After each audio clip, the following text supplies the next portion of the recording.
Le buzz du net, Guy Birenbaum, Guy, le président des États-Unis. Barack Obama va utiliser lui-même le réseau social Twitter et y signer ses messages.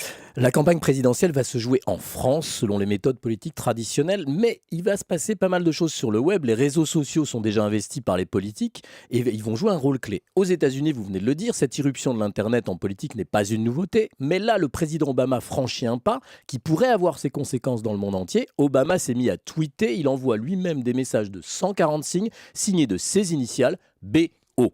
C'est un précédent pour un président en exercice. Alors, il y a de plus en plus de politiques et de personnalités qui gèrent leur compte Facebook ou Twitter et qui jouent le jeu. Le socialiste Benoît Hamon, la verte Cécile Duflot, Nicolas Dupont-Aignan, le député MP Yannick Favennec, des ministres comme Kosciusko-Morizet ou Laurent Wauquiez, et même le patron de la com de l'Élysée, Franck Louvrier. Mais il y avait peu de présidents qui tweetent vraiment. Il y a bien Dimitri Medvedev, mais c'est un petit peu impersonnel. Il faut dire que Barack Obama est le mieux placé pour le faire, puisqu'il a le 3e plus gros compte Twitter du monde, 8 700 000 abonnés, juste derrière Justin Bieber et Lady Gaga, qui a quand même 11 millions de personnes derrière elle. Alors le président Obama a compris qu'une campagne électorale passe par ce contact étroit avec les internautes. Il s'est d'ailleurs déjà adressé directement à eux en répondant à leurs questions sur YouTube et sur Facebook. Du coup, puisqu'Obama tweet, cela m'amène à interpeller notre président Nicolas Sarkozy.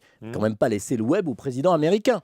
Il y a un compte Twitter de l'Élysée, il faut que le président l'utilise et le fasse savoir en signant ses messages personnels NS. J'ai même une idée plus gonflée. Le président Sarkozy, nous le savons tous, aime être le premier. Pourquoi ne prouverait-il pas qu'il a compris Twitter en annonçant sa candidature sur le réseau social? Ce serait plus original que dans un média traditionnel, l'information serait reprise instantanément dans le monde entier.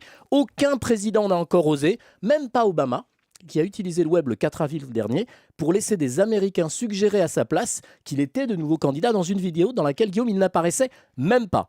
Nicolas Sarkozy pourrait donc être le premier président à annoncer sa candidature en 140 signes. D'ailleurs, 140 signes ne sont pas nécessaires, 139 signes suffisent, virgule et point compris. Mes chers compatriotes, j'ai décidé de solliciter une nouvelle fois votre confiance et d'être candidat à l'élection présidentielle de 2012. Point. Alors, chiche, monsieur le président? Voilà, vous lui avez dicté. Merci beaucoup, C'est fait. Guy Birenbaum. Bonne journée.